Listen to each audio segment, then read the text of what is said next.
முதல்ல துரோகம்னா என்ன அப்படின்னு கேட்டிங்கன்னா, இதை செய்கிறேன், இதை செய்ய மாட்டேன், இப்படி இருப்பேன், இப்படி நடந்துக்க மாட்டேன்னு சொல்லிட்டு அதுக்கு அகைன்ஸ்டாக போனால் துரோகம் தான்.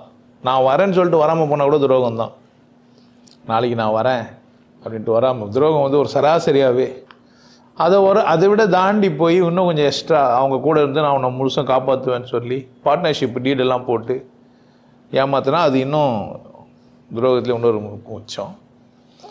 கணவனை அல்லது மனைவியை விட்டுட்டு செத்து போன எல்லாருமே துரோகிகள் தான். கணவனை அல்லது மனைவியை விட்டுட்டு போயிட்டாங்கல்ல ஒருத்தர், அவங்களாம் யாருன்னா துரோகிங்க தான். நான் கட்சி வரைக்கும் உன்னை காப்பாற்றுவேன்னு சொன்னாங்கல்ல, சொல்லிட்டு போனோம் தானே, துரோகி தான். சொல்லாமல் கொள்ளாமல் சேர்த்த எல்லாருமே துரோகிங்க தான். ஏதோ ஒரு பிரச்சனையாகி திடீர்னுட்டு ஆக்சிடென்ட்லேயோ அதுலேயோ எதுலையோ சொல்லாமல் கொள்ளாமல் போயிட்டாங்கல்ல. இப்போ துரோகம் ரெண்டு விதத்தில். இப்போது அவனால் முடியாமல் ஏதோ ஒரு விபத்தினால ஆனதும் துரோகம்தான். துரோகம் பண்ணக்கூடாதுன்னு ஒரு மனிதன் வாழ்ந்துனே வந்தான்னா சாக மாட்டான், சமாதி அடையலாம்.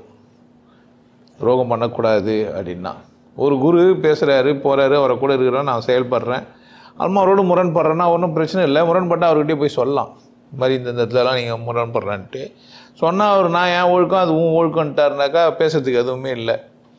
ஆனால் இந்த உலகத்துக்கு போய் சொல்லணும் தானே, எடுத்து சொல்லணும்ல, இந்த குரு மோசமானவர், கெட்டவர், சமூகத்துக்கு ஒத்து வராதவருன்னு சொல்லணும் தானே, தப்பு கிடையாது, சொல்லணும்.